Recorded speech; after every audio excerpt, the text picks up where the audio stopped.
বাবার আর মায়েরা দেখো রে, মায়ার নবী কত কষ্ট করেছেন শুধু দ্বীনের জন্য। রক্ত যখন ঝরছে এবার জিব্রাইলকে বলছেন না, ধ্বংসের দোয়া করব না।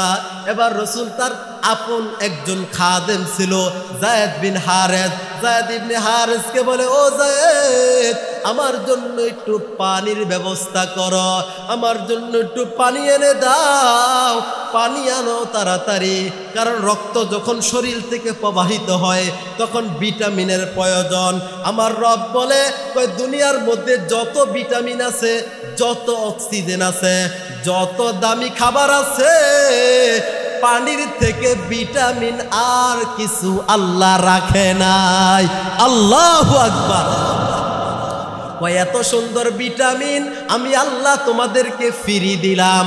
যদি আমি আল্লাহ তোমাদের কাছ থেকে পানি দিয়া টাকা নিতাম, অনেক মানুষ কিনে খাইতে পারতো না। কোটিপতিরাও পানি খাওয়ার জন্য তাদের টাকা নষ্ট হয়ে যাইত, গরিবরাও খাইতে পারতো না। আমার আল্লাহ বলে, সব থেকে দামি ভিটামিন খাবার আমি আল্লাহ পানি রাখছি, আর সেই পানি আমার বান্দাদের জন্য ফিরিয়ে দিচ্ছি। এমন পানি, যেই পানি তারা খাবে, যেই পানি তারা পান করবে, সেই পানি মাটির নিচ থেকে উঠবে, কিন্তু সেই পানির সাথে বালু মিশ্রিত থাকবে না। আল্লাহু আকবার। কথা বলেন ঠিক কিনা? মাটি থেকে পানি ওঠে কিন্তু সেই পানির মধ্যে বালু থাকে না, একেবারে স্বচ্ছ জমজমের পানির মতন আল্লাহ আমাদেরকে পানি খাওয়ায়। এই গোলাম, এবার আল্লাহর রাসূল তার গোলাম যায়েদকে বলছেন, যায়েদ, আমার জন্য একটু পানি নিয়ে আসো।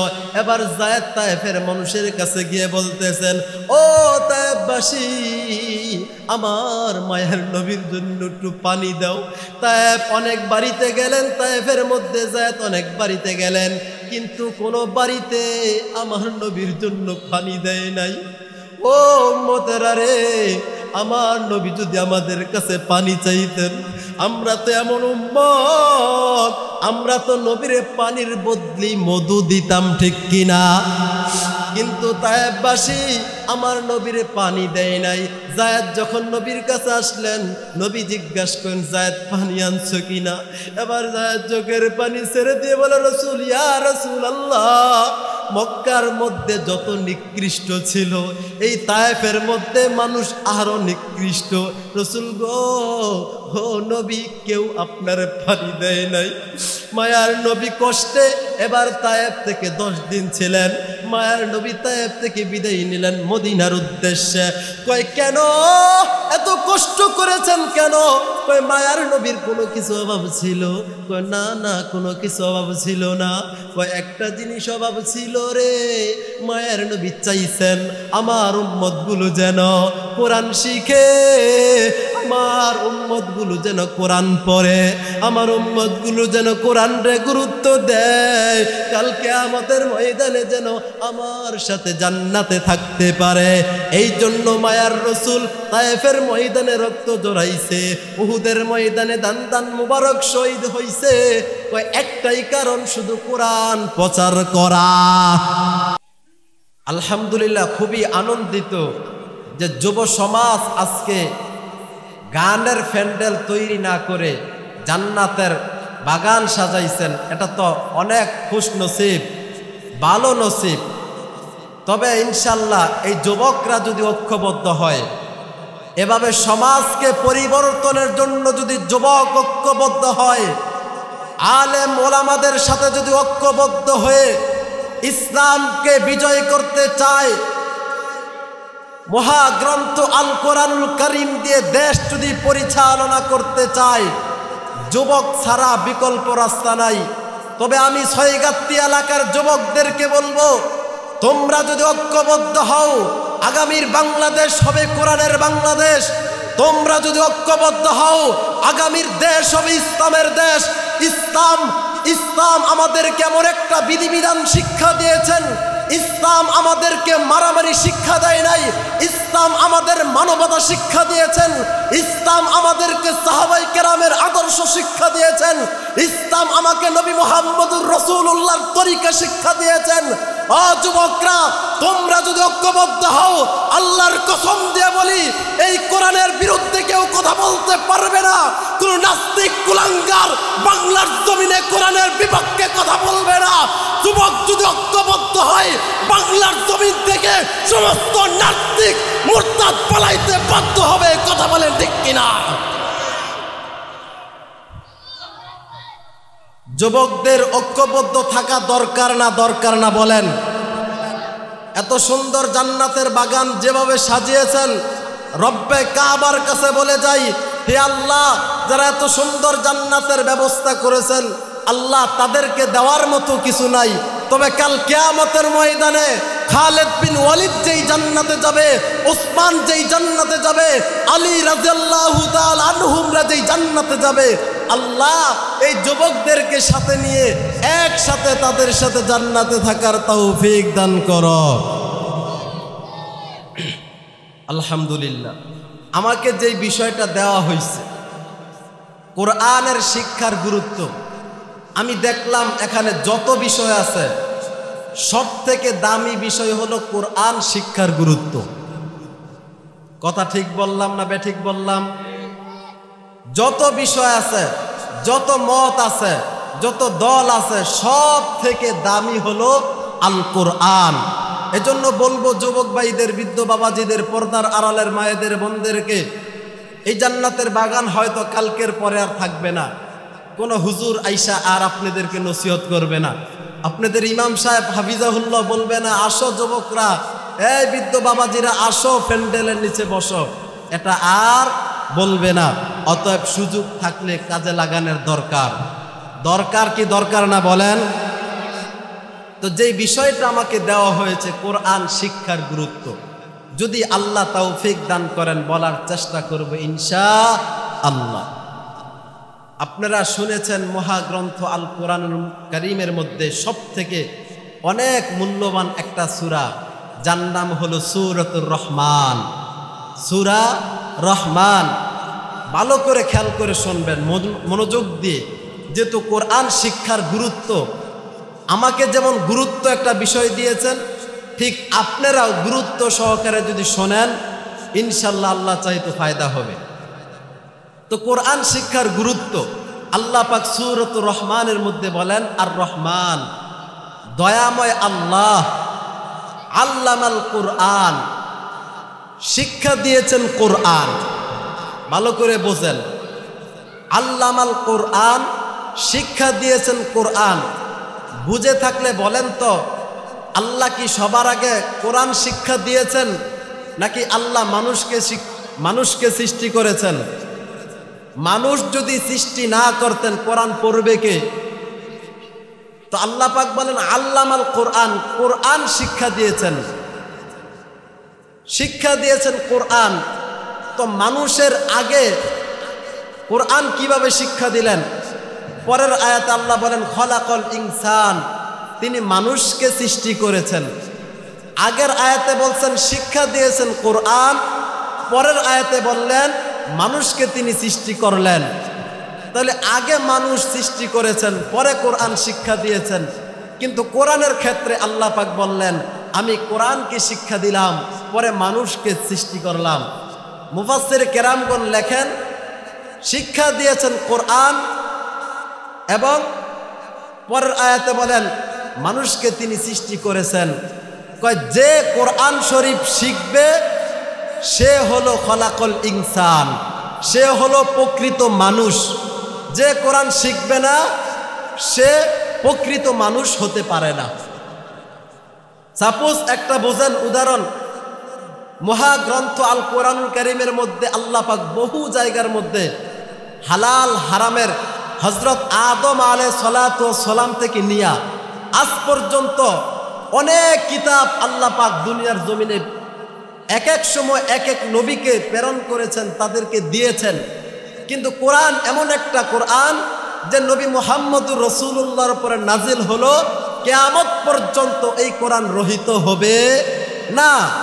তো এই কোরআনুল কারীমের মধ্যে আল্লাহ পাক অনেক জায়গার মধ্যে হারাম হালালের কথা বলছেন, পর্দার কথা বলছেন, জায়েজ নাজায়েজের কথা বলছেন, হালাল সুদ অনেক কথা বলছেন। কয় যাকে আল্লাহ কোরআন শিক্ষা দিয়েছেন সে কোরআনুল কারীমের মধ্যে যা আছে সে মানবে, যদি মানে তাহলে সে মানুষ, আর যদি না মানে তাহলে সে মানুষ না, মানুষ পশুর থেকেও নিকৃষ্ট। একজন মানুষের মধ্যে হাত পা সব আছে কিন্তু তার মধ্যে মনুষ্যত্ব নাই। সে সময় পাইলে তার বাবাকে জবাই করতে দ্বিধাবোধ করে না, সে সময় পাইলে তার আপন বোনকে জিনা করতে দ্বিধাবোধ করে না। তার মধ্যে কোরআনের কোনো ছোঁয়া নাই। কোরআন এমন একটা জিনিস, কোরআনের ছোঁয়া যার মধ্যে লেগেছে সে দামি হয়ে গেছে।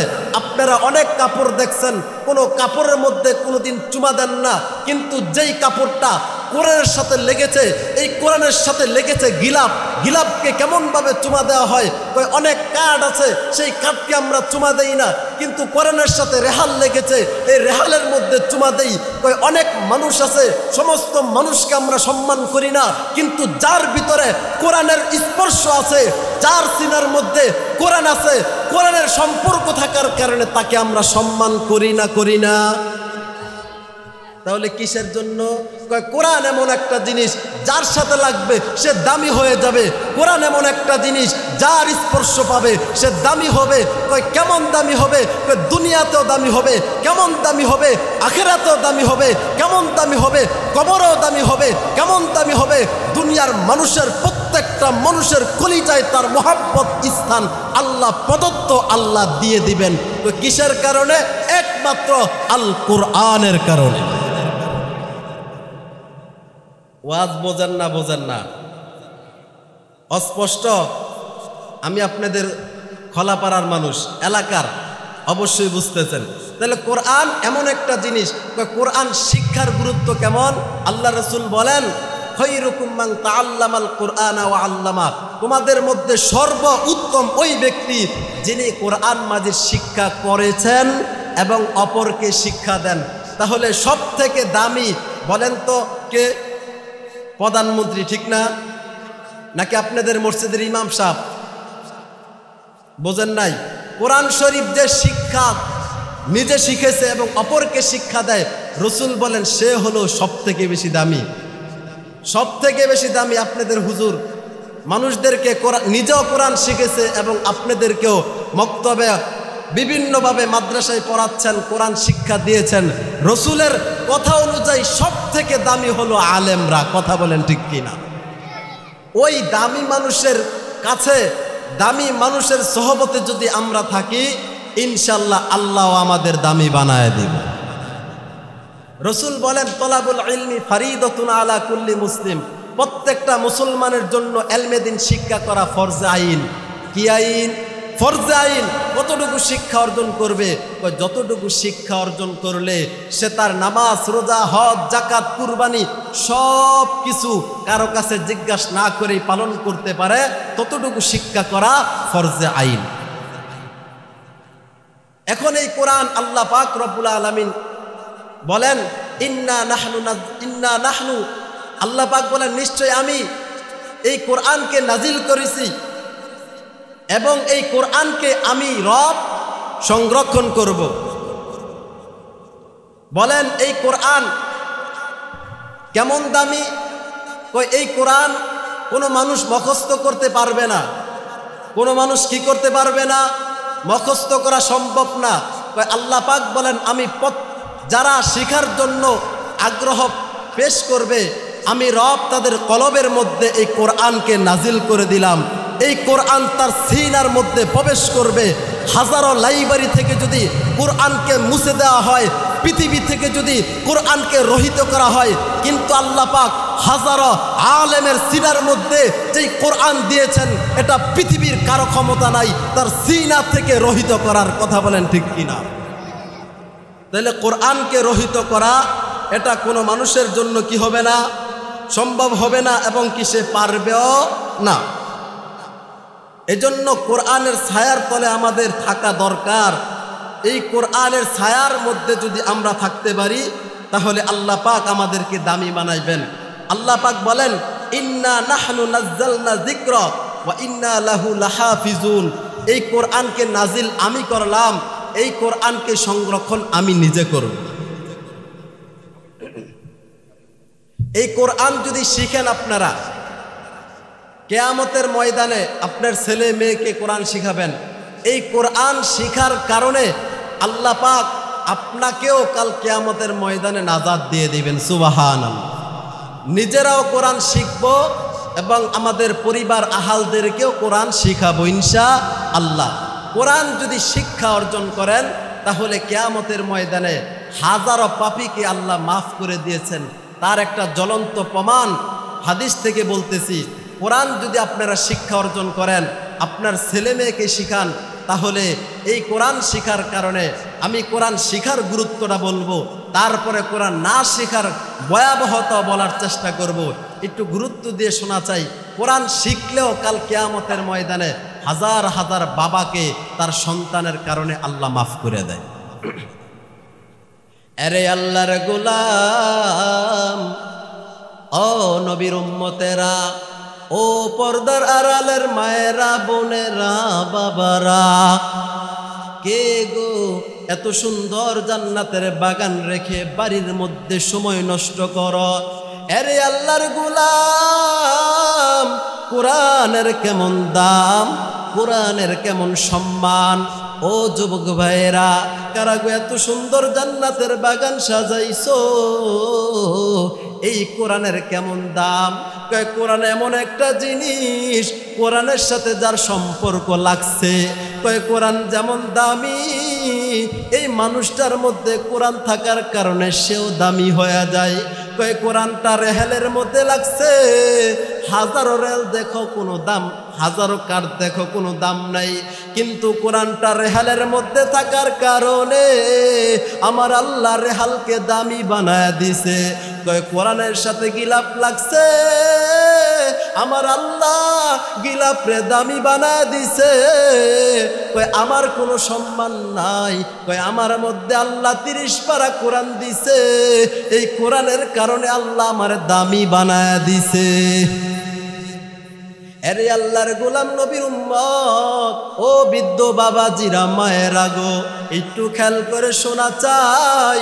এই কোরআনের কারণে আল্লাহ অনেক মানুষকে কবর থেকে মুক্তি দিয়া দেয়। আপনারা নাম শুনছেন, মূসা কালিমুল্লাহ একজন নবী ছিলেন, যিনি আল্লাহর সাথে বেশি কথা বলতেন, যিনি আল্লাহ পাকের সাথে অনেক কথা বলতেন। এই মূসা কালিমুল্লাহ, এই যুবক ভাইরা, ভালো করে শোনা চাই। এই কোরআনের কারণে আল্লাহ পাক অনেক বাবা মাকে মাফ করে দেন। মূসা কালিমুল্লাহর নাম আপনারা শুনছেন। মূসা কালিমুল্লাহ রাস্তা দিয়ে একদিন যাইতেছিলেন, দেখে এক কবরের মধ্যে জাহান্নামের আগুন জ্বলতেছে। বলবেন হুজুর, মূসা কালিমুল্লাহ কেমনে বুঝলো? আল্লাহ পাক সমস্ত নবীকে বুঝার ক্ষমতা দিছে, আমাদেরকে দেয় নাই, এই জন্য আমরা বুঝি না। কিন্তু আল্লাহ পাক মূসা কালিমুল্লাহ রে এই ক্ষমতা দিছে। রাস্তা দিয়ে যাইতেছিলেন, দেখে কবরের মধ্যে জাহান্নামের আগুন। এই বাবারা, কেউ যদি কবরের মধ্যে জাহান্নামের আগুনে হাউ মাউ করে কান্দে, দুনিয়ার কেউ যদি নাও দেখে, এটা কিন্তু পশু পাখিরা অনুভব করতে পারে। আপনি দেখবেন কবরের পাশে যদি গরু, মহিষ, ছাগলকে খাবার খাওয়ানোর জন্য বেঁধে দেন, যদি কবরের মধ্যে আগুন লেগে থাকে, ওই গরু ছাগল সেখানে মুখ দেবে না। কয় কেন দেবে না? কয় আল্লাহ তাকে বুঝার ক্ষমতা দিছেন, এই জন্য সে খাবে না। এই গোলাম মূসা কালিমুল্লাহ যখন দেখলো, মূসা কালিমুল্লাহ যখন দেখলেন এই কবরের মধ্যে জাহান্নামের আগুন, এবার তিনি ওনার কর্ম করার জন্য চলে যাইতেছেন। মূসা কালিমুল্লাহ যখন তিনার কর্ম করার জন্য যাইতেছিলেন রে বাবা, তিনি দেখেন কবরের মধ্যে জাহান্নামের আগুন দাউ দাউ করে জ্বলতেছে।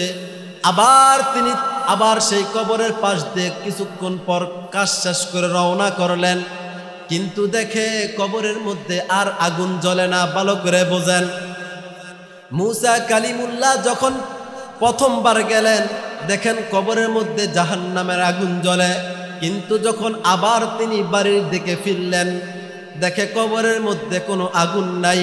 এবার মুসা কালিমুল্লাহ আমার আল্লাহরে জিজ্ঞাসা করে, আল্লাহ রে আমি জানতে চাই, কারণ মুসা কালিমুল্লাহ আল্লাহর সাথে বেশি বেশি কথা বলতেন।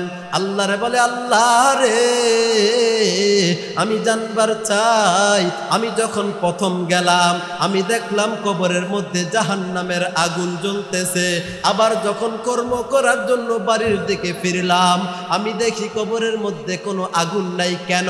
আল্লাহ রে তুমি একটু বলো কেন আযাব মাফ হয়ে গেল? এবার আমার আল্লাহ ডাক দেখে, মুসা রে, ও মুসা তুমি জানতে চাও কেন আমি মাফ করে দিলাম? তাহলে শোনো, মুসা রে আমি কেন মাফ করে দিলাম?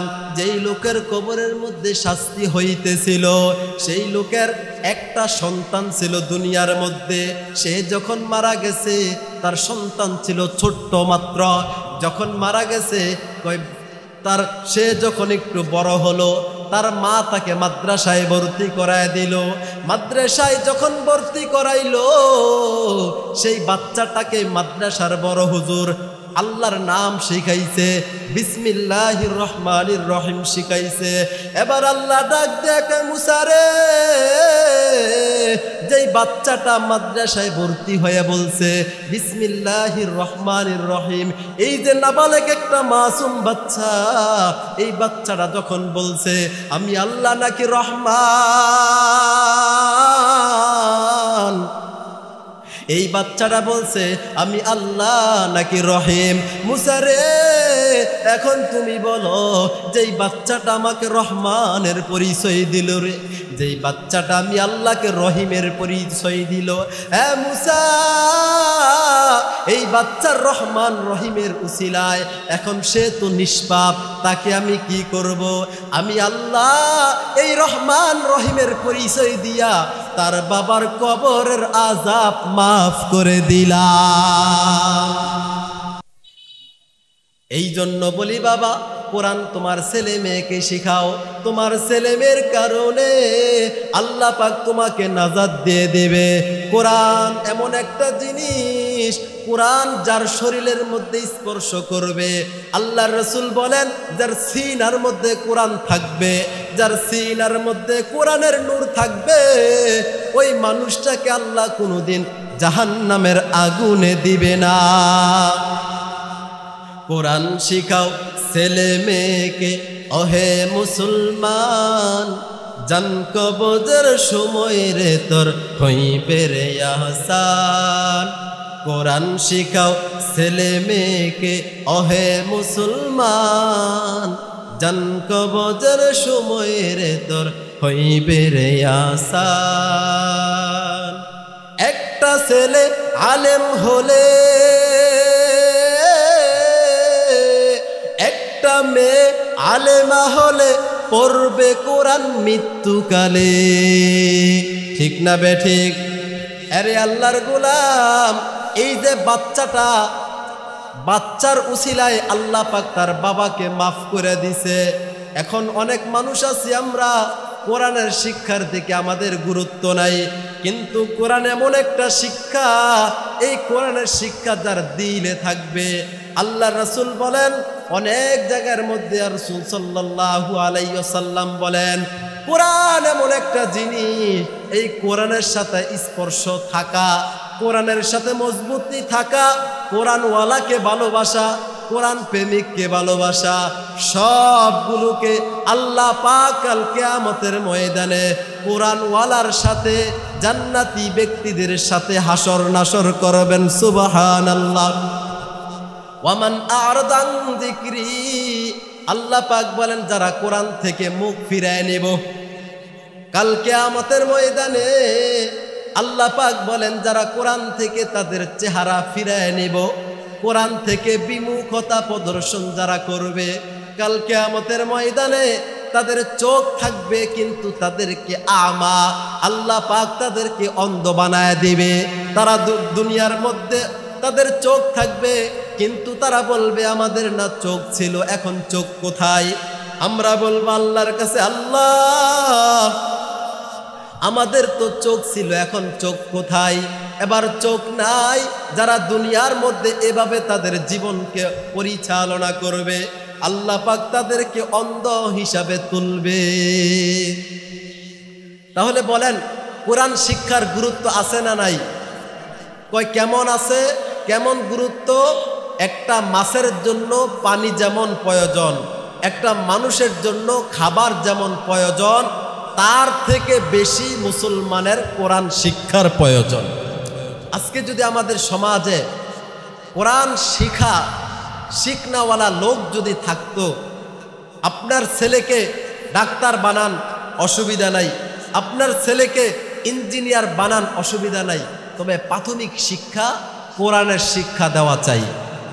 সে যখন এই কোরআনের শিক্ষা নিয়ে সে সরকারি চাকরি করবে, ইঞ্জিনিয়ার হবে, খোদার কসম তার দিলে কোরআন থাকার কারণে সে অন্যায় করবে না, তার দিলে কোরআন থাকার কারণে সে জুলুম করবে না, তার দিলে কোরআন থাকার কারণে সে চুরি করবে না, তার দিলে কোরআন থাকার কারণে সে অবৈধ পয়সা লালন করবে না, তার দিলে কোরআন থাকার কারণে সে গরিব অসহায় মেয়েদের উপরে, গরিব অসহায় মানুষদের উপরে নির্যাতন করবে না। তার কারণ হলো তার মধ্যে আল্লাহর কোরআন আছে। যারাই চুরি করে, যারাই বাটপারি করে, যারাই নারী নির্যাতন করে, যারাই এতিম অসহায়কে ঠকাচ্ছে, তাদের মধ্যে কোরআনের নূর নাই। কোরআনের নূর না থাকার কারণে আজকে এমন হালত হইতেছে। কোরআনের নূর না থাকার কারণে সমাজ অন্ধকার হয়ে যাচ্ছে। কোরআনের নূর থাকলে সমাজ আলোকিত হবে, কোরআনের নূর থাকলে আমার পরিবার আলোকিত হবে, কোরআনের নূর থাকলে রাষ্ট্র আলোকিত হবে, কোরআনের নূর থাকলে গোটা পৃথিবী আল্লাহ আলোকিত করে দেবে। সুবহান। তাহলে কোরআন শিক্ষার অনেক গুরুত্ব। এখন যদি কোরআনকে কেউ না শিখে, তার ভয়াবহতা কি? আল্লাহ রসুল বলেন, কেউ যদি কোরআনকে না শিখে, এক নাম্বার ভয়াবহতা হলো, আল্লাহ রসুল বলেন এই কোরআন তার জন্য লানত দিতে থাকে। কি দেয়? লানত দেয়। কয় কোরআন যারা শিখবে না, এই কোরআন তাদেরকে লানত দেয়। কত বড় কথা, যেই কোরআনের কোনো গুনাহ নাই, জান্নাতি কোরআন, ওই কোরআন যদি আপনাকে লানত দেয়, আপনি বিনা হিসাবে জাহান্নামী, কোনো হিসাবের প্রয়োজন নেই। কথা হাসান আমিসা। এই জন্য কোরআন এক নাম্বার ভয়াবহতা হলো, কোরআন যদি কেউ না শিখে, তাহলে আগের জামানার মা বোনদেরকে দেখতাম ফজরের নামাজ সুন্দরভাবে পড়তেন, সূরাতুল ইয়াসিন তেলাওয়াত করতেন, তারপরে তাদের ছেলে মেয়েদেরকে গুছায়া মক্তবে পাঠাইতেন। আর আজকে এখনের জামানার মক্তবে পাঠাবে দূরের কথা, মক্তবে মাশাআল্লাহ কিছু মানুষ পাঠায়, শুকরিয়া, কিন্তু অনেক মানুষ দেখা যায় সকালবেলা তাদের ছেলে মেয়েদেরকে প্রাইভেটে ব্যস্ত। হুজুর ইমাম সাহেবকে বলে, হুজুর 15 মিনিট আগে ছুটি দিবেন কেন? ইংলিশ প্রাইভেট আছে। কি গুরুত্ব, কত গুরুত্ব! আরবি থেকে তাকে টেনে ইংলিশে নিয়ে যাচ্ছে, অনেক গুরুত্ব। আর হুজুর ডাক দেয়, মক্তবের ছাত্র ছাত্রীরা আরবি পড়ার সময় হয়েছে, তারা অভিভাবকরা বলে এটা মাগনা, যদি 500 টাকা করে লাগতো এটার গুরুত্ব থাকতো। যেই জিনিসের মধ্যে টাকা নাই ওই জিনিসের দাম গুরুত্ব কম থাকে। প্রাইভেট পড়ায় 1000 2000 টাকা, খুবই গুরুত্ব। একটা মিনিট সময় নষ্ট করে না, তাড়াতাড়ি যা, টাকা দিয়া পড়স। আর মক্তবে টাকা নাই, ফি সাবিলিল্লাহ, একদিন গেলে 3 দিন যায় না। কার এটা পড়লে পড়ছে, না পড়লে নাই। আরো মাঝে মধ্যে আধা ঘন্টা আগে ছুটি নাই, হুজুর ইংলিশ পড়বে, ছুটি দিয়া দেন। এটা তো আমাদের অভিভাবক যারা আছি, আমি আমার সন্তানকে নষ্ট করতেছি। ও মা, ও বাবা, ভালো করে শোনেন, আপনার একটা সন্তান দেখার তৌফিক দিয়েছেন। সেখানে হযরত খাদিজাতুল কুবরা রাদিয়াল্লাহু তাআলা আনহা নবীজির জন্য 40 দিন খাবার নিয়ে গেছেন। সেই জায়গার মধ্যে হেরা গুহায় আল্লাহ পাক জিবরাইলের মাধ্যমে এই কোরআনকে নাজিল করছেন। তো আল্লাহ পাক বলছেন জিবরাইলকে, জিবরাইল যাও আমার বন্ধুর কাছে কোরআন নিয়ে যাও। রসুলের কাছে আসলেন, আসার পরে বললেন ইকরা, পড়েন আপনি। নবী বলে আমি পড়তে জানি না। আবার বলেন ইকরা, পড়েন আপনি, পড়তে জানি না, ইকরা, পড়েন। তখন আল্লাহ রসুল কোরআন পড়ছেন। আরে আল্লাহর গোলাম নবীর উম্মত, কথাগুলো মনোযোগ দিয়ে শোনা চাই। ও পর্দার আড়ালের মায়েরা, বাবারা, বোনেরা, কোরআনটা তো আমরা সহজে পাইলাম, এই জন্য কোরআনের কোনো দাম নাই, কোরআনের কোনো গুরুত্ব দিচ্ছি না। কিন্তু এই কোরআন যার উপরে আল্লাহ নাজিল করছেন, দেখেন এই কোরআনটা নাজিল করছেন আল্লাহ, কত পরিমাণ কষ্ট করেছেন নবী মুহাম্মদুর রাসূলুল্লাহ। কই এই কোরআনটা কার উপর নাজিল করছে? কই এই কোরআনটা আলা মুহাম্মাদিন, মুহাম্মদের উপরে নাজিল করছেন। কই মুহাম্মদ আবার কে? কই মুহাম্মদ হলো জানো, মুহাম্মদকে জানো? কই মুহাম্মদকে যদি আল্লাহ না বানাইতেন, কয় পৃথিবী আল্লাহ বানাইতেন না। মুহাম্মদকে যদি আল্লাহ না বানাইতেন, আদমকে বানাইতেন না। মুহাম্মদকে আল্লাহ না বানাইলে মুসা কালিমুল্লাহর বানাইতেন না। মুহাম্মদকে না বানাইলে ইব্রাহিমকে বানাইতেন না। কয় কেমন মুহাম্মদ দামি? কয় আল্লাহর পরে যার স্থান, তার নাম হলো মুহাম্মদ সাল্লাল্লাহু আলাইহি ওয়াসাল্লাম। কয় যারা বলবে আমি মুসলমান, প্রত্যেকটা মুসলমানের শুরুতে আমার নবীর নাম মুহাম্মদ আব্দুর রহমান, মুহাম্মদ আব্দুল করিম। কই সমস্ত মুসলমানের নামের শুরুতে আমার নবীর নামটা যদি না লেখে মুসলমানই হয় না। আরে আল্লাহর গোলাম, এই কোরআনটা নাজিল করেছেন আল্লাহ নবী মুহাম্মদের উপরে। কই নবী মুহাম্মদ কোথায় জন্মগ্রহণ করছে?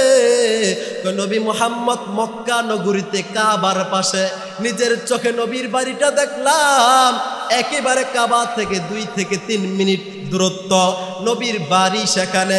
নবী যখন গোপনে গোপনে, এই মায়েরা, বাবারা, দেখো নবীর উপরে যে কোরআন নাজিল হইছে, কত কষ্ট হলো। আল্লাহর রাসূল দীর্ঘ 40 বছর মানুষকে কিছু বলে নাই। নবীর ইবাদত নবী করেছেন, নবীর নামাজ নবী পড়ছেন, কাউকে কিছু বলে নাই। 40 বছর পর যখন আল্লাহ নবুয়ত কোরআন নাজিল করলেন নবী মুহাম্মদের উপরে, তখন নবী বলেন, ও আমার উম্মতেরা, ও আমার চাচারা, বাতিজারা, ও আমার আদরের মায়েরা, বাবারা, তোমরা যারা কোরআনকে মানবা, তোমরা যারা আমি নবী মুহাম্মদকে মানবা, তোমরা যারা আল্লাহকে মানবা, তারা ইহকালে জান্নাত, ইহকালে শান্তি, পরকালে মুক্তি পাইবা। মায়ার নবী যখন এই কথা বললেন, এবার মায়ার নবীর শত্রু হয়ে গেল। 40 বছর মায়ার নবীর কোনো শত্রু নাই। সবাই বলে নবী আলামিন, মানে বিশ্বস্ত। যখন নবী কোরআনের কথা বলছে, তখন নবীর বিপক্ষে লোক দাঁড়ায় গেছে। আপনাদের মসজিদের ইমাম সাহেব যখন সুদের কথা বলে, হারামের কথা বলে, এক শ্রেণীর মানুষ দোকানে বলে এই হুজুরে রাখা যাইব না। কেন? কয় হুজুরে সুদের কথা কয়, আছে না নাই? কয় হুজুরে সুদের কথা কইছে, হারামের কথা কইছে, এই হুজুরে আর রাখা যাবে না, তাড়াতাড়ি বিদায় কর। এবার মায়ার নবীও যখন মানুষকে বলতেছেন, আসো কোরআনের দিকে আসো, আসো আমার রবের দিকে আসো, মক্কার কাফেররা কয় মুহাম্মদকে রাখা যাবে না, তাড়াতাড়ি বিদায় কয়।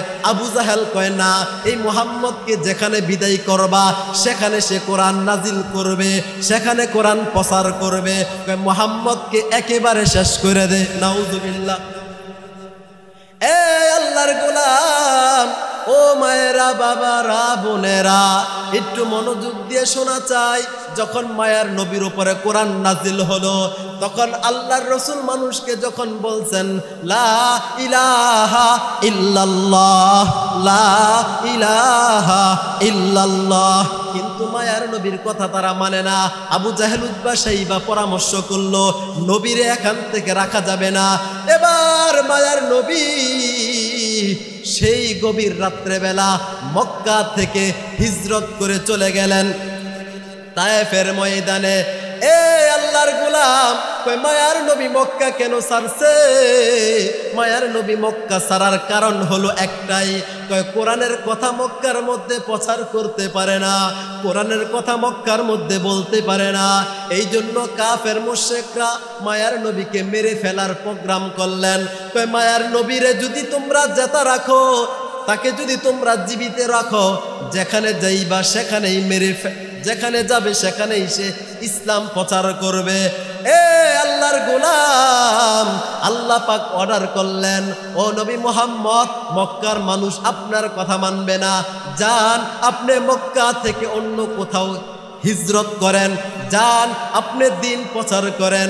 যারা হাজী সাহেবরা আছেন মক্কার মধ্যে, যারা কাবাকে সামনে নিয়ে নামাজ পড়ে, যখন মক্কা থেকে আবার মদিনার মধ্যে যায়, এই কাবা শরীফের না দেখার যে একটা জ্বালা যন্ত্রণা, এটা একমাত্র হাজী সাহেবগণ বোঝে। যখন 8 থেকে 9 দিন কাবাকে সামনে নিয়ে নামাজ পড়েছিলাম, যখন মক্কা থেকে মদিনার দিকে রওনা করলাম, তখন আমার নবীর কথা মনে হয়ে গেল, আহারে 8-9 দিন কাবার সামনে নামাজ পড়ছি, এতেই আমি মদিনায় চলে যাইতেছি, চোখের পানি রাখতে পারি নাই। কিন্তু মায়ার নবী শুরু থেকে 53 বছর পর্যন্ত তাদের নবীর বাবা, চাচা, আত্মীয় স্বজনদের সাথে তিনি ছিলেন, সবার সাথে তিনি খেলাধুলা করতেন, মানুষদেরকে বুঝাইতেন। যখন কাফের মুশরিকদের নির্যাতনে নবী মক্কার কাবা ছেড়ে মদিনার দিকে রওনা করে, তখন নবী মক্কার দিকে কাবার দিকে তাকায়া বলছিল, ও কাবা রে, আমার তো যেতে মনে চায় না রে, ও কাবা আমার তো যেতে মনে চায় না, ও মক্কাবাসী আমার তো যেতে মনে চায় না। আজকে আমি কেঁদে কেঁদে মক্কা ছাড়লাম, কাবা ছাড়লাম, এমন একটা সময় আসবে রে, আমি মুহাম্মদ হাসতে হাসতে মক্কায় প্রবেশ করব। সুবহানাল্লাহ। নিজের জন্মভূমি ছেড়ে কোরআনের প্রচারের জন্য, নিজের আত্মীয় স্বজনকে রেখে কোরআন প্রচারের জন্য নবী মক্কা থেকে তায়েফের ময়দানে হিজরত করলেন। এই বাবারা মায়েরা, দেখো তোমার এক জাররা পরিমাণ চোখের পানি পড়ে কিনা। মায়ার নবী যখন মক্কা ছেড়ে তায়েফের দিকে রওনা করলেন, কয় মক্কা কেন ছাড়লেন? কয় আল্লাহ পাকের নির্দেশ ছিল, মুহাম্মদ আপনি চলে যান, এই মক্কার মানুষ আপনাকে ভালো থাকতে দিবে না।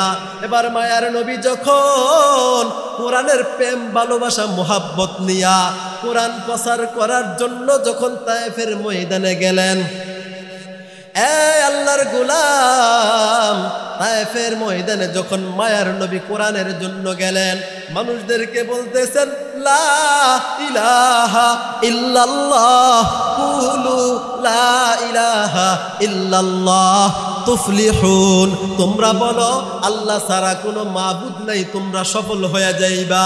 কিন্তু এই কুলাঙ্গার তায়েফবাসীরা মায়ার নবী যখন বলছে, ও আমার আত্মীয় স্বজনকে আমি রেখে তোমাদের কাছে দিন প্রচারের জন্য আসলাম, তোমরা বলো আল্লাহ ছাড়া কোনো মাবুদ নাই।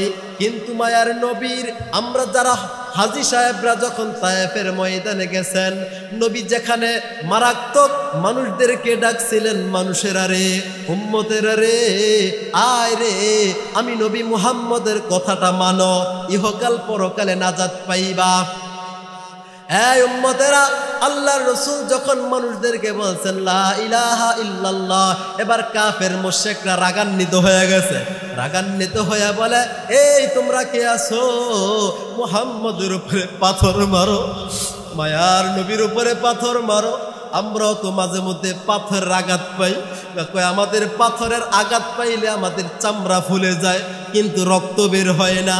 তাহলে কি পরিমাণ আঘাত করলে শরীর থেকে চামড়া বেবে রক্ত পড়ে। এই নবীর কাঙ্গাল উম্মতেরা, ও মায়েরা, বাবারা, কোন কোরআন ছেড়ে দিলা? কোন নবীর কথা মানো না?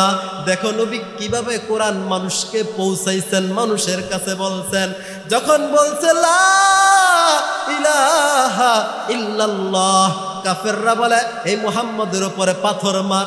এবার মুহাম্মদের উপরে পাথর মারলেন। নবীর উপরে যখন পাথর মারলেন, তখন নবীর শরীর মোবারক থেকে রক্ত বেবে জমিনে পড়তেছিলেন, উপক্রম হইতেছিলেন। আমার আল্লাহ জিব্রাইলকে ডাক দিলেন, জিব্রাইল, ও জিব্রাইল। জিব্রাইল বলে তখন আমি সিদরাতুল মুনতাহা। কয় সিদরাতুল মুনতাহা কোথায়? কয় 7 আসমানের উপরে সিদরাতুল মুনতাহা। জিব্রাইল বলে আমি কোনোদিন এত পরিমাণ পেরেশানি হই নাই যেদিন আমার আল্লাহ আমার ডাক দিয়ে বলছেন জিবরাইল, হ জিবরাইল, আমি সহ্য করতে পারবো না। আমার নবীরে দেখো তায়েফের ময়দানে মানুষগুলো কিভাবে পাথর মেরে রক্তাক্ত করতেছে কোরআন প্রচারের জন্য, কোরআনের কথা বলার জন্য। নবীর উপর নির্যাতন হলো, তখন কেমন একটা অবস্থা হলো। দুনিয়ার মানুষ সেদিন কেঁদেছিল, আসমানের ফেরেশতারা একদিন সবাই কাঁদছে। কই সেই দিনটা হলো যেদিন মায়ার নবীর শরীর থেকে রক্ত মোবারক পড়তেছিল। কেমন একটা অবস্থা হলো, মায়ার নবীর জোতার মধ্যে রক্ত 1-2 সেকেন্ড লাগবে জমিনের মধ্যে পড়তে। এবার এমন এক সময় আল্লাহ জিবরাইলকে ডাক দিয়ে বলে, জিবরাইল, জিবরাইল যা রে, আমার বন্ধুর কাছে যা। আমার বন্ধুর জোতার নিচে যেই রক্তের ফুটাটা, এই ফুটাটা যদি জমিনের মধ্যে পড়ে আমি আল্লাহ তায়েববাসীকে ধ্বংস করে দিব। জিবরাইল আমিন বলে, কই কেমন জিবরাইল? কই জিবরাইল আলাইহিস সালাতু ওয়াস সালামের 600 ডানা। কই একটা ডানা কেমন? পৃথিবীর এক প্রান্ত থেকে অপর প্রান্ত যদি উনি ডানা এভাবে প্রচার করে দেয়, প্রকাশ করে দেয়, পৃথিবীর এক প্রান্ত থেকে অপর প্রান্তে তার ডানার বহন করবে। এমন জিবরাইল আলাইহিস সালাতু ওয়াস সালামের একটা না 600 ডানা দিয়া সিদরাতুল মুনতাহা থেকে 1 সেকেন্ডের আগে নবীর কাছে হাজির। নবীর কাছে হাজির হয়ে বলি, ইয়া রাসূলুল্লাহ, আল্লাহ পাক আমারে পাঠাইছেন। এই যে রক্তের ফুটা, এটা জমিনে পড়ে নাই। কই সিদরাতুল মুনতাহা থেকে জিবরাইল তার ডানা তাড়াতাড়ি নবীজির রক্তের নিচে তার ডানা বিছায়া দিছেন, জমিনের মধ্যে পড়ে নাই। আর জিবরাইল নবীরে বলে, ইয়া রাসূলুল্লাহ, আল্লাহ পাক বলছে যে তায়েববাসী আপনাকে রক্তাক্ত করলো, একটাবার যদি অনুমতি দেন তায়েববাসীকে আল্লাহ ধ্বংস করে দিব। আর যদি রক্ত জমিনে পড়তো তাহলে জমিন আল্লাহর থেকে অনুমতি নিতেন না। আল্লাহ বলে, যদি রক্ত জমিনের মধ্যে পড়ে জমিন আমার থেকে কোনো অনুমতি নিবে না। যে জমিনের মধ্যে মায়ার নবী রক্তাক্ত হইল, ওই জমিন তায়েববাসীকে ধ্বংস করে দিবে। এবার আল্লাহর রাসূল নবীকে যখন বলছে, জিবরাইল যখন নবীকে বলছেন, এবার রাসূল বলে, ও জিবরাইল, জিবরাইল রে, আজকে যদি তাদেরকে ধ্বংসের জন্য দোয়া করি, এমন একটা সময় আসবে সবাই তো ধ্বংস হয়ে যাবে, আমার দিন কে মানবে, কে শুনবে? জিবরাইল রে, ও জিবরাইল, আমার আল্লাহরে জানায় দাও, আমার আল্লাহরে বলে দাও, না না না, আমি ধ্বংসের দোয়া করব না। এমন একটা সময় হবে আমার হাজারো উম্মতেরা বিভিন্ন দেশ থেকে তারা তায়েফের মধ্যে আসবে। আর আসার পরে আমি নবীর এই করুণ কাহিনীর কথা তারা শুনবে, তখন এই জায়গাটা দেখবে আর আমি নবীর জন্য তাদের চোখের পানি ঝরবে। যারা হাজী সাহেবরা তায়েফের ময়দানে গিয়েছেন, যখন নবী যেখানে রক্তাক্ত অবস্থায় বসা ছিলেন সেই জায়গাটা দেখলাম, সেই জায়গার মধ্যে আশপাশের সব গাছগুলো ধ্বংস হয়ে গেছে। যেখানে মায়ার নবীরে নির্যাতন করেছে, মায়ার নবীর ওপরে এভাবে আক্রমণ হলো, সেই আশপাশের গাছ তো ধ্বংস হওয়ারই কথা বলেন ঠিক কিনা? এই দোস্ত বুজুর্গ, ও পর্দার আলারের মায়েরা, দেখো রে মায়ার নবী কত কষ্ট করেছেন শুধু দ্বীনের জন্য। রক্ত যখন ঝরছে, এবার জিবরাইলকে বলছেন না, ধ্বংসের দোয়া করব না। এবার রাসূল তার আপন একজন খাদেম ছিল যায়েদ বিন হারেস, যায়েদ ইবনে হারেসকে বলে, ও যায়েদ, আমার জন্য একটু পানির ব্যবস্থা করো, আমার জন্য একটু পানি এনে দাও, পানি আনো তাড়াতাড়ি। কারণ রক্ত যখন শরীর থেকে প্রবাহিত হয় তখন ভিটামিনের প্রয়োজন। আমার রব বলে, দুনিয়ার মধ্যে যত ভিটামিন আছে, যত অক্সিজেন আছে, যত দামি খাবার আছে, পানির থেকে ভিটামিন আর কিছু আল্লাহ রাখে নাই। আল্লাহু আকবার। এত সুন্দর ভিটামিন আমি আল্লাহ তোমাদেরকে ফ্রি দিলাম। যদি আমি আল্লাহ তোমাদের কাছ থেকে পানি দিয়া টাকা নিতাম অনেক মানুষ কিনে খাইতে পারতো না, কোটিপতিরাও পানি খাওয়ার জন্য তাদের টাকা নষ্ট হয়ে যাইত, গরিবরাও খাইতে পারতো না। আমার আল্লাহ বলে সবথেকে দামি ভিটামিন খাবার আমি আল্লাহ পানি রাখছি, আর সেই পানি আমার বান্দাদের জন্য ফ্রি দিচ্ছি। এমন পানি যেই পানি তারা খাবে, যেই পানি তারা পান করবে, সেই পানি মাটির নিচ থেকে উঠবে, কিন্তু সেই পানির সাথে বালু মিশ্রিত থাকবে না। আল্লাহু আকবার, কথা বলেন ঠিক কিনা? মাটি থেকে পানি ওঠে কিন্তু সেই পানির মধ্যে বালু থাকে না, একেবারে স্বচ্ছ জমজমের পানির মতন আল্লাহ আমাদেরকে পানি খাওয়ায়। এই গোলাম, এবার আল্লাহর রাসূল তার গোলাম যায়েদকে বলছেন, যায়েদ আমার জন্য একটু পানি নিয়ে আসো। এবার যায়েদ তায়েফের মানুষের কাছে গিয়ে বলতেছেন, ও তায়েফবাসী, আমার মায়ের নবীর জন্য একটু পানি দাও। তায়েফ অনেক বাড়িতে গেলেন, তায়েফের মধ্যে যায়েদ অনেক বাড়িতে গেলেন, কিন্তু কোনো বাড়িতে আমার নবীর জন্য পানি দেয় নাই। ও উম্মতেরা রে, আমার নবী যদি আমাদের কাছে পানি চাইতেন, আমরা তো এমন উম্মত, আমরা তো নবীর পানির বদলি মধু দিতাম, ঠিক কিনা? কিন্তু তায়েফবাসী আমার নবীর পানি দেয় নাই। যায়েদ যখন নবীর কাছে আসলেন, নবী জিজ্ঞাসা করেন, যায়েদ পানি আনছো কিনা? এবার যায়েদ চোখের পানি ছেড়ে দিয়ে বলে, রাসূল, ইয়া রাসূলুল্লাহ, মক্কার মধ্যে যত নিকৃষ্ট ছিল, এই তায়েফের মধ্যে মানুষ আরো নিকৃষ্ট। রাসূল গো, ও নবী, কেউ আপনার পানি দেয় নাই। মায়ার নবী কষ্টে এবার তায়েফ থেকে 10 দিন ছিলেন। মায়ার নবী তায়েফ থেকে বিদায় নিলেন মদিনার উদ্দেশ্যে। কয়, কেন এত কষ্ট করেছেন কেন? কয়, মায়ার নবীর কোনো কিছু অভাব ছিল? কয়, না না, কোনো কিছু অভাব ছিল না। কয়, একটা জিনিস অভাব ছিল রে। মায়ার নবী চাইছেন আমার উম্মতগুলো যেন কোরআন শিখে, আমার উম্মতগুলো যেন কোরআন পড়ে, আমার উম্মতগুলো যেন কোরআনরে গুরুত্ব দেয়, কাল কিয়ামতের ময়দানে যেন আমার সাথে জান্নাতে থাকতে পারে। এই জন্য মায়ার রাসূল তায়েফের ময়দানে রক্ত জড়াইছে, উহুদের ময়দানে দান দান মুবারক শহীদ হইছে।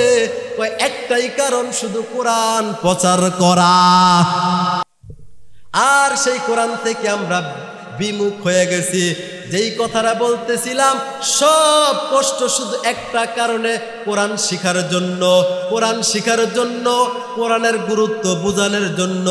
কয়, কোরআন এমন একটা জিনিস, কয় আপনার পেটে খাবার নাই, কয় এই কোরআনটা একটা চুমা দিবেন, কোরআনটাকে একটু বুকে লাগাইবেন, ইনশাল্লাহ আপনার ক্ষুধা নিবারণ হয়ে যাবে। সুবহানাল্লাহ। কয়, কোরআনকে এক লোক কোরআনকে মোহাব্বত কইরা জান্নাতে চলে গেছে। লোকটা তেমন ভালো ছিল না, কিন্তু যখন সে কবরের মধ্যে গেছে, তখন তার আহাল, তার বিবিরে আল্লাহ স্বপ্নে দেখাইছে যে সে জান্নাতি হয়ে গেছে। এক আল্লাহর ওলি স্বপ্ন দেখছে সেই মানুষটা জান্নাতি। এবার তার পরিবারের কাছে বলে, ও মা, তোমার স্বামী মারা গেছে, তোমার স্বামীর এমন কোনো আমল ছিল কিনা যে আমলের কারণে আল্লাহ তারে জান্নাত দিছে?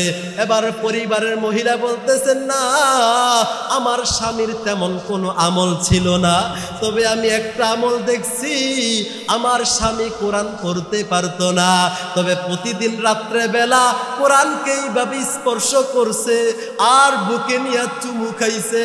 ওই আল্লাহর ওলি বলে, এই যে কোরআনটা বুকে নিছে, কোরআনকে স্পর্শ করছে, কোরআনের উপরে হাত বুলাইছে, এটা আমার আল্লাহর কাছে এত পছন্দ হইছে, আমার আল্লাহ আপনার স্বামীকে কোরআনের ভালোবাসায় জান্নাত দিয়া দিছে। এই জন্য কোরআনের সাথে সম্পর্ক থাকা দরকার। এই আল্লাহর গোলাম, কোরআনের ভয়াবহতা, 1 নাম্বার হলো কোরআন লানত দিবে, 2 নাম্বার হলো আপনি লাইন পাবেন না, 3 নাম্বার হলো যারা কোরআন শিখবে না, কাল কিয়ামতের ময়দানে যখন হাজারো মানুষগুলো যখন ইয়া নাফসি বলে দৌড়াবে, ইয়া নাফসি বলে চিল্লাবে, কই সেদিন যারা কোরআন শিখবে না সমস্ত মানুষ তো ইয়া নাফসি বলবে, সমস্ত মানুষ তো বলবে আমার কি হবে, আমার কি হবে। কিন্তু একজন দরদি মানুষ আমার মায়ার নবী শুধু বলবে ইয়া উম্মতি, ইয়া উম্মতি। আল্লাহর রাসূল বলেন যারা কোরআন শিখবে না, যারা কোরআন পড়বে না, সেই কিয়ামতের ময়দানে আমি রাসূল তাদের সাথে তাদেরকে কোনো পরিচয় দিব না। আল্লাহর রাসূল যদি কিয়ামতের ময়দানে আমাদেরকে পরিচয় না দেয়, উম্মত বলে যদি পরিচয় না দেয়, আমাদের কোনো উপায় নাই না? উপায় আছে? আসেনি? কয় দুনিয়ার মধ্যে ক্ষমতা চলে, দুনিয়ার মধ্যে টাকার গরম চলে, দুনিয়ার মধ্যে লিয়াজু চলে, কিন্তু আখিরাতের মধ্যে টাকার গরম চলবে না। কই সেদিন একটা জিনিসের গরম থাকবে, সেই গরমটা হলো আমলের গরম, সেই গরমটা হলো কোরআনের গরম। 4 নাম্বার হলো ভয়াবহতা, যারা কোরআন শিখবে না তাদের ভয়াবহতা হলো যেই কবর আমরা দেখতেছি অনেক আরামের, ঠিক না? মনে হয় কবরের মধ্যে গেলে জান্নাত যাবো, এমন নেই। কয় না না, সব থেকে বেশি হলো কবর হলো ভয়ঙ্কর। কয় আখিরাতের থেকেও কবর ভয়ঙ্কর।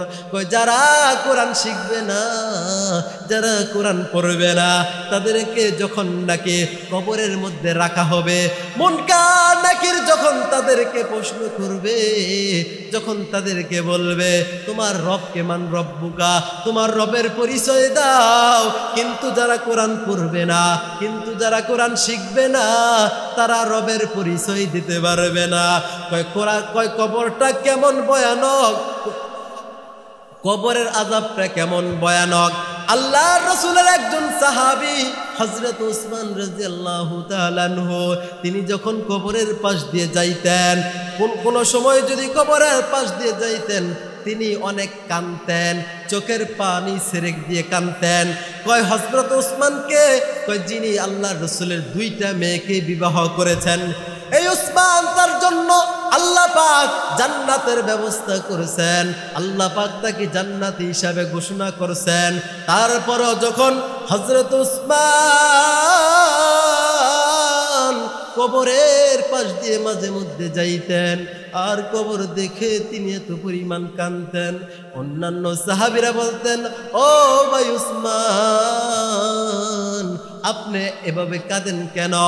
ও ভাই উসমান, আল্লাহ তো আপনাকে জান্নাতের সার্টিফিকেট দিছে। এবার উসমান চোখের পানি ছেড়ে আরো বেশি বেশি কান্দে, আর বলে সাহাবীরা রে,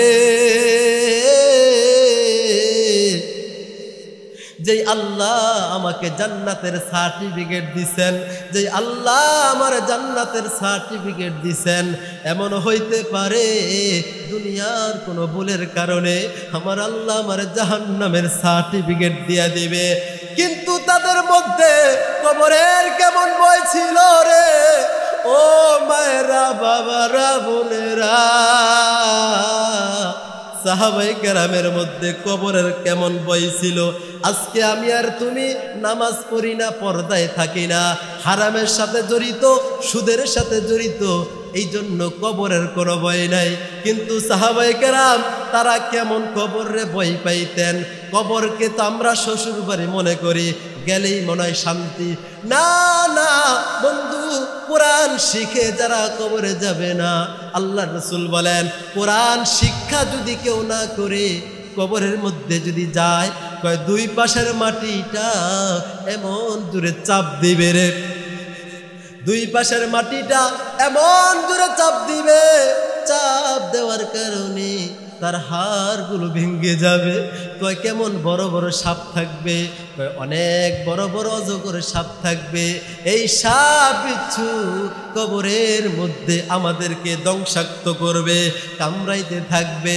ও সগাতির এলাকার যুবক ভাই, ও পর্দার আড়ালের মায়েরা, আমার সামনে উপবিষ্ট আল্লাহ পাকের আশিকিন জাকিরিন মুহিব্বিন বান্দারা, আসো না আমরা আজ থেকে ওয়াদাবদ্ধ হয়ে যাই। কেমন ওয়াদাবদ্ধ হব? আমার সাথে ওয়াদাবদ্ধ হবা। কি ওয়াদাবদ্ধ? হুজুর আগামীকাল থেকে ইনশাল্লাহ কোরআন শিখার গুরুত্ব দিব। কই যারা পারে তাদেরকে ওস্তাদ মেনে কোরআন শিখবো। কই হুজুর মুরব্বী হয়ে গেছি, দাড়ি পেকে গেছে। আল্লাহর রাসূল বলে কোন উম্মত যদি কোরআনটা শিখার জন্য, একটা আছে সুন্দরভাবে পড়ে, আর একটা হলো ঠেকে ঠেকে পড়ে, একটু পরে আবার বেজে যায়, আবার পড়ে। আল্লাহর রাসূল বলেন যারা কোরআনকে এইভাবে পড়ে, আলহামদুলিল্লাহ পরে বলতে পারে না, আবার বানাম করে বলে রব্বিল আলামিন, এই যে ঠেকে ঠেকে কষ্ট করে পড়ছে, আল্লাহর রাসূল বলেন এই ব্যক্তিকে আল্লাহ দ্বিগুণ সওয়াব দিবে।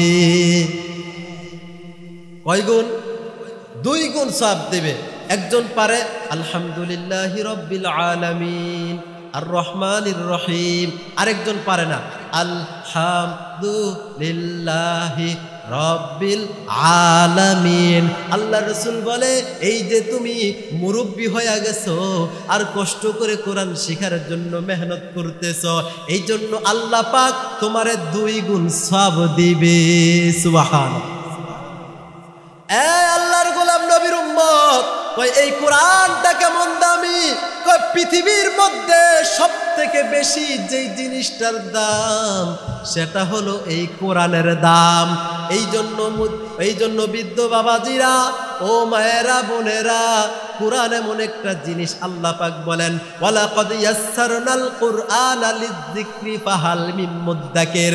কই দুনিয়ার মধ্যে ইংলিশ অনেক কঠিন, বাংলা অনেক কঠিন, উর্দু অনেক কঠিন, ফার্সি অনেক কঠিন, কিন্তু আল্লাহ পাক বলেন আমি এই কোরআনকে সব থেকে সহজ বানাইছি। সুবহানাল্লাহ। এই জন্য আজ থেকে আমরা ওয়াদাবদ্ধ করি, এই মাহফিল থেকে ইনশাল্লাহ আগামীকাল থেকে কোরআন শিখবো, নিজেও শিখবো, পরিবারকে শিখাবো, আহাল বায়াতদেরকে শিখাবো, কোরআনওয়ালার সাথে সুসম্পর্ক রাখবো। ইনশাল্লাহ হতে পারে এই উসিলায় কোরআনওয়ালাদের সাথে আল্লাহ হাসর নাসর করবে। যেই সমস্ত কথা বললাম সময় সংক্ষিপ্ত, আল্লাহ পাক আমাদের সকলকে এই কোরআনের গুরুত্ব বুঝে আমল করার তৌফিক দান করুক। সকলের কাছে দোয়া চাই, আমার বাড়ি পশ্চিম খোলাপাড়া, যেন একমাত্র আল্লাহর জন্য গোটা পৃথিবীতে কোরআনের প্রচার প্রসার করতে পারি। ইখলাস ও আমলের